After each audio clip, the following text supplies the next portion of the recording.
Welcome back. We're having fun talking sports, and you can be part of the show on Twitter, channels_sports, Facebook, channels-sports. We have the Tigress player, Ndidi Madu, in the studio with us. Yeah, Ndidi, we'll just go straight. I'm going to go back to that Belarus game. I mean, 11-point loss. And when Ellen Ogujimi was here, I told her I thought the height difference it didn't favor Nigeria a lot because the Twin Towers kept on blocking your shots, and she didn't think that was the main problem. What do you think happened in that game?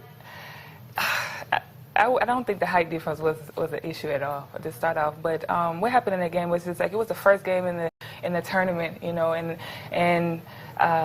you know, it was just in Belarus' favor, you know, because if you look at the first quarter, look at the second quarter, you know, we were very close, and it was just that second half. And when you're playing against an experienced team like Belarus, and a very, very good team in Belarus, you know, some mistakes you made, you have to cut down on some of the mistakes you made, and you have to really try to do things as best as possible, you know, in like rebounding.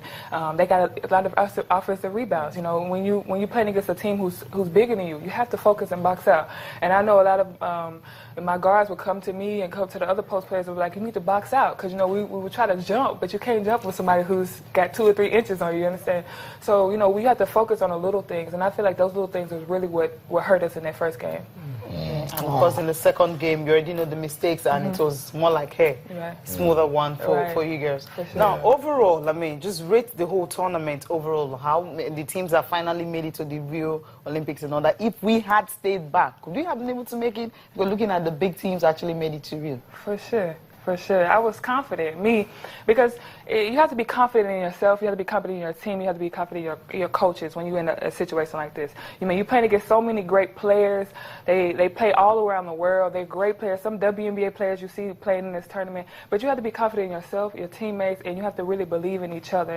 And I was confident. I was ready actually to play Spain the next day. You know, I was like, man, we play Spain, we're going to beat Spain. Because everybody have counted us out. You can't beat Spain, you can't do this. But I was like, I believe in my teammates, and I believe in my coaching staff. And I said, we will beat Spain if we play them the next day. So I just really thank God. It was really tough for the Tigress.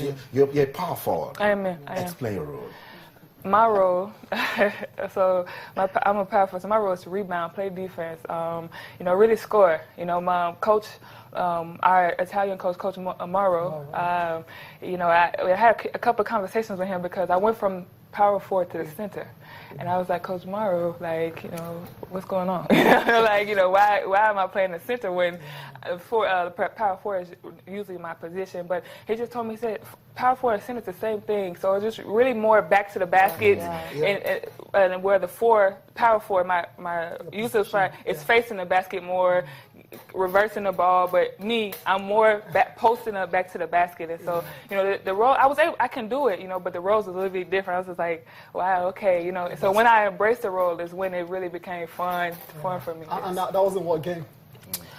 That was this whole Belarus game. Belarus game. Yes. Against Belarus. Belarus and Korea. I was amazing. So when I just 6'2", I mean, playing the center 6'2", how difficult was it for you? It's not difficult at all, because you know, when I play in Europe, you know, sometimes you have to be able to be versatile. So sometimes my coach put me in as a 3, which is small forward, and sometimes you're going as a 4, sometimes you're going as a center. And when you can be able to like interchange like that, it makes you more valuable to your coaching staff and to the team.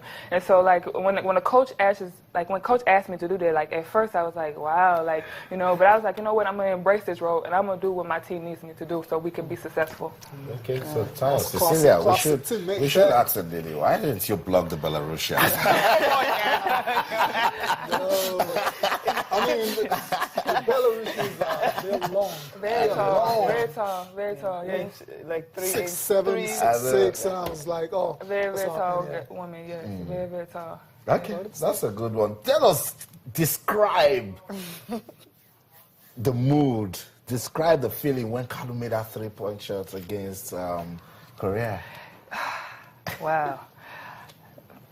It was an amazing feeling. You understand? Because if you look at, Coach called a timeout, and he drew the play.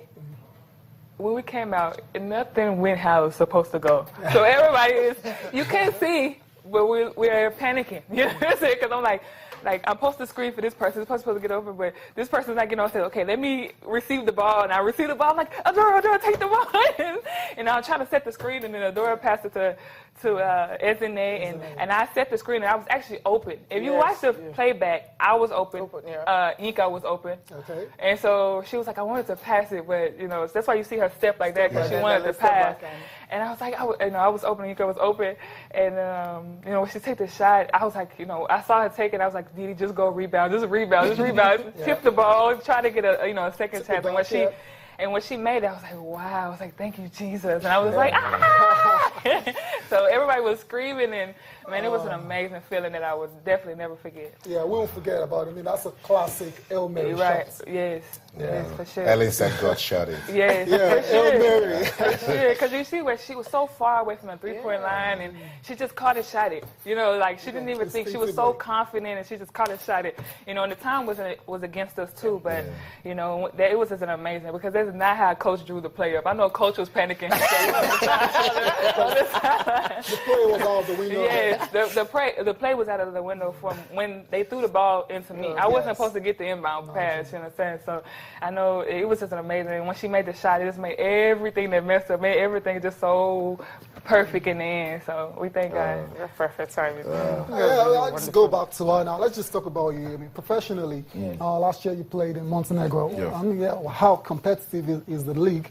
Because when you talk about the WNBA, we all know it's the best in the world. Tell us about playing in Montenegro. Playing in Montenegro was a great experience. I'm competing with Serbia, Croatia, and Bosnia teams, so many different countries. But I actually came to the team in January, so the second half of the season. So I came to the team in the second half, and we actually won the championship. We won the Adriatic League championship. It was difficult. You're playing against the league was tough. I would say, I've played in Spain, and I've played, the Spanish league is more tougher, but this league was tough, you know what I'm saying, because you have to be, ready, you have to practice hard, and you have to compete, because these are girls, when you go to different countries, everywhere you go, it's the style of play can be a little different. The way my coach wanted me to screen, the way my coach wanted me to do things, it was different for how they wanted me to do things in Spain. And so when you're playing against girls in this Adriatic league, it's not so many Americans in the team, in the league, but it's a lot of different people, Serbians and Montenegrins, Croatians playing. But for me, it was very difficult. It wasn't like a walk in the park, because if so, I would have averaged 30, 40 points a game. They play tough defense. They're very well coached. Everybody scouts very well. So for me, that is a tough league. Wow. You were in Africa, sometime, was it this year or last year? I was in Africa, was it November, December? I went to Mozambique to play to go to Angola for the Continental. So what was it like? It was amazing. It was amazing. Just to play with a different team in Mozambique, and we went to the tournament, and then we won bronze. It was an amazing. We beat Interclub, who was the reigning champion. Yes. So when we beat them, that alone was wow. We on our way. We win and go at this tournament. So it was an amazing experience just to really just go to go to Mozambique and play with a group of girls who I'm used to competing with on a national team level, because a lot of those girls play national team. And so just go there, compete with them, and just play with a lot of those girls, and just kind of see the way they do things there. And it was just an amazing experience for me. Good. Okay. Let's come back home, be part of nation building. You know the league here. What do you think we can do? You've been in America, you've been to Montenegro, you've seen how it's done back there. How can we, emulate those same things to make a good league system in Nigeria? What I really noticed is going back and forth, from the U.S. here in the basketball is I know a lot of times nowadays and in the U.S. they have a lot of skill development, a lot of camps, and a lot of things like that to really developing the teams, developing the players and developing the teams.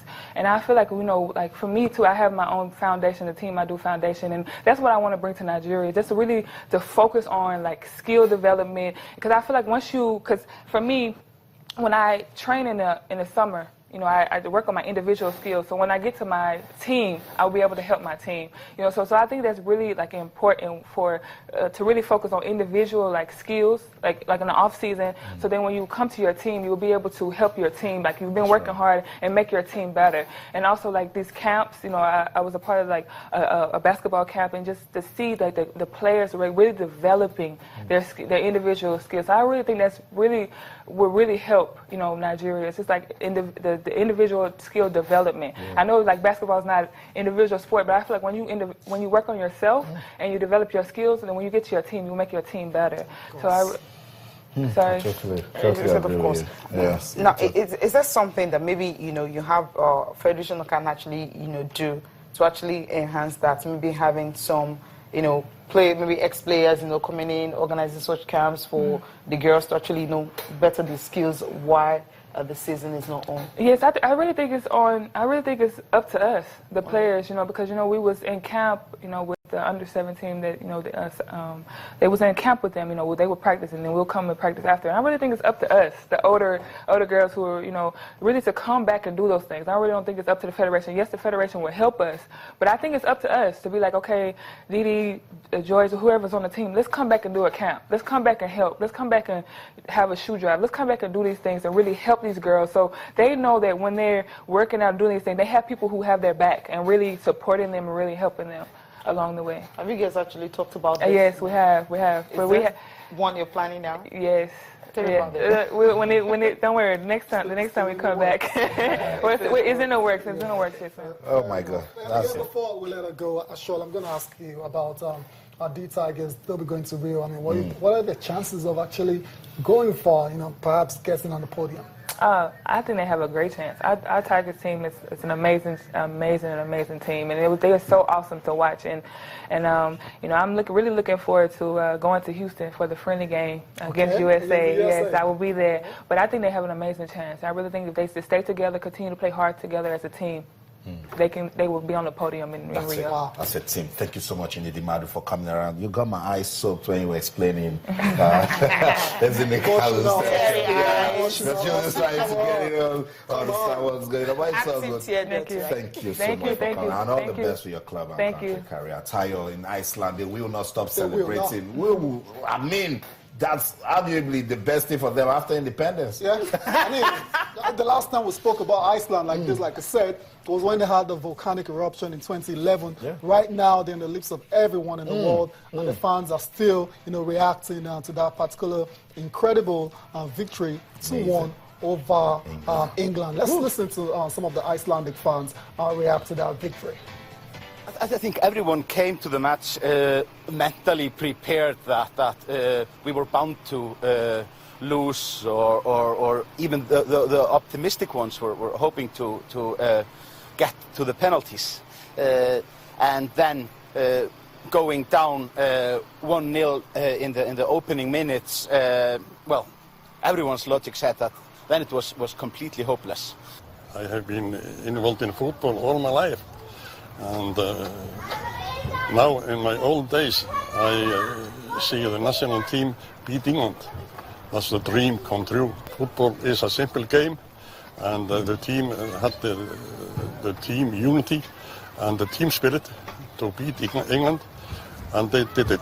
The English team is always like, they have these star players, and it's always a little bit better winning the England because of the football culture. And well, I mean, it's always good to win, but England, especially with all those good guys in the team, it was something else. And getting to play against them in the European Cup, also really amazing moment.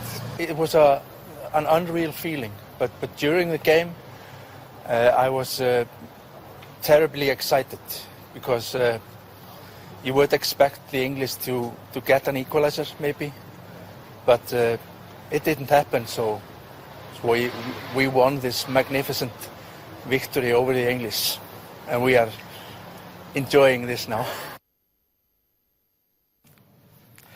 Welcome back. So that's it. It's all love in Iceland now. We talked about it, and they will continue to celebrate that victory. Joseph Atewe joins us now on the program. Joseph Atewe said the last time he was here, he said Iceland was going to beat England by 2-1. And Joseph Atere says, let's go on a quick break. I'll come back. Joseph Atere will be talking to us. Stay with us.